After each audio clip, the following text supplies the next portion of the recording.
Today, we are tearing down the modern trading machine, and we're using @RealTraderOnly as our blueprint. We're going to look at the business, we're going to look at the strategy, and most importantly, the psychology that is really defining a whole new way of playing the markets. Let's get right into it. But first, I want you to think about this question, because it pretty much flips everything we think we know about trading completely on its head. What if winning? What if true success has absolutely nothing to do with predicting the future?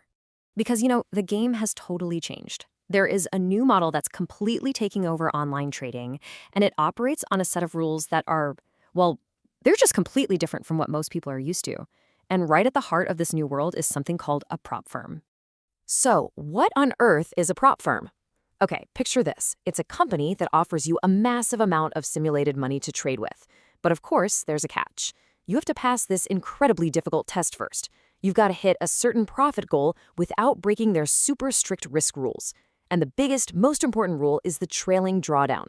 Think of it as a moving leash on your account. If your account value ever drops a certain amount from its all-time high, poof, you're done.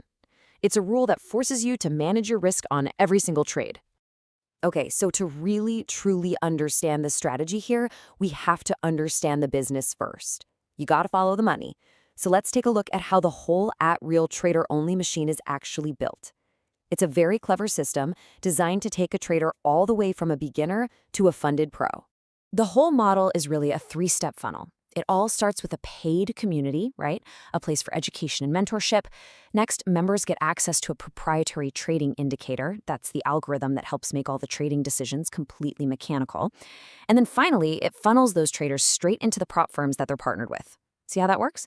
Each piece feeds directly into the next. And right here, this is where all the pieces of the puzzle just click into place. The choice of prop firm dictates the entire strategy. Just look at how different the rules are for each one. Apex, for instance, has that super restrictive trailing drawdown we just talked about. Well, that basically forces you to use a high-frequency get-in and get-out style of trading. The rules of the game are literally telling you exactly how you have to play. So that makes it crystal clear, doesn't it? This trading system, it's not made for your regular personal brokerage account where you're trying to grow your money over the long term. No way. This thing is a specialized weapon. It is engineered for one very specific, very difficult mission: to pass that prop firm evaluation without ever hitting that trailing drawdown limit. All right, so now we get the mechanics of the business, which is all built to beat that drawdown. So let's get into the philosophy that powers it.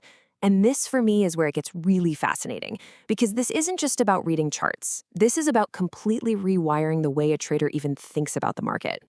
So the first huge mental shift is you have to give up trying to find out why. See, the amateur is obsessed with figuring out why the market is going up or down. But here's the thing.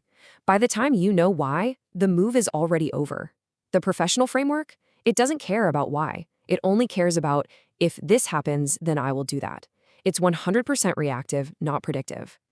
Now, the second shift is a total flip-flop of focus. Amateurs, they are hypnotized by how much money they can make. They just dream about the upside. Professionals, on the other hand, are obsessed with the exact opposite. Their first and most important question is always, how much am I willing to lose on this idea if it turns out I'm wrong? They define their risk before they even let themselves think about the reward. And this quote from the source material just nails it. It's a simple, binary decision. You have a plan for what to do when you're right, and you have a plan for what to do when you're wrong. And that's it. There's absolutely no room for hope or fear or any kind of guesswork. Okay, so having that philosophy is one thing, but actually putting it into practice is another. It means you have to force yourself to act like a professional, even when your emotions are just screaming at you to do the opposite. And the key to doing that is a rigid mechanical process. It's a system where you learn to value the flawless execution of your plan way more than any profit you might make on a given day. The whole system really leans on an idea borrowed from aviation, the pilot's checklist. A pilot doesn't just take off based on a gut feeling, right? No, they follow a very strict, non-negotiable checklist to prevent a catastrophic human error. Well, in trading, it's the exact same idea. That checklist is there to stop you from making those impulsive, emotional decisions that are guaranteed to blow up your account. And using that checklist leads to a complete redefinition of what a successful day even is, and this can be a really tough one to wrap your head around at first. In this system, a bad day is any day you break your rules, even if you got lucky and made some money. Why? Because all you did was reinforce a bad habit. A successful day is a day you follow your plan perfectly, even if you ended up losing money. You trusted your process, and that is the only thing you can actually control.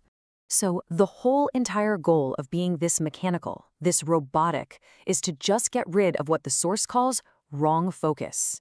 That means you stop staring at your P&L as it jumps up and down. No more revenge trading to try to win back money you just lost. No more trying to guess what's going to happen next. Your one and only focus is on a single thing: perfect execution of the checklist. Okay, so we've looked at the business model and the strategy, but what about the results? This is the part where we need to be brutally honest and just look at the statistical reality of this whole world. And here it is. The stark, unavoidable truth is that these evaluations are incredibly difficult. The industry-wide failure rate is estimated to be over 90%. The vast, vast majority of people who try this fail. That's the statistical mountain that every single trader is trying to climb. And this brings us to a really critical idea called survivorship bias. See, when you're online, you only ever see the winners. The people who pass their evaluations and get funded, they post about it. They're very visible. But the 90% who fail, they tend to just disappear quietly. And this creates this totally warped perception that everybody is winning, when the reality is actually the complete opposite. This table really sums it all up perfectly. You're looking at two completely different universes. In the old world of trading, you used your own savings, and the goal was long-term growth. In this new prop firm world, you're using the firm's money, and the goal is just to pass a test and get a payout, all while navigating this razor-thin 3 to 4% risk limit. They are fundamentally different games, and they require totally different skill sets. So when you boil it all down, after all of this deconstruction, what is this system really for? Well, its ultimate purpose, its true job, isn't to predict the market. It's to act as a behavioral shield. It's a defense mechanism that you build to protect yourself from your own worst psychological flaws. Your fear of losing, your habit of only seeing what you want to see, and that dangerous belief that your luck is just about to turn. Which leaves us with one final thought to chew on. In a game where the odds are so heavily stacked against you, where there's a 90% failure rate, and where the only thing you truly have control over is how you act, is it possible that the ultimate strategy has nothing to do with outsmarting the market and everything to do with simply mastering yourself?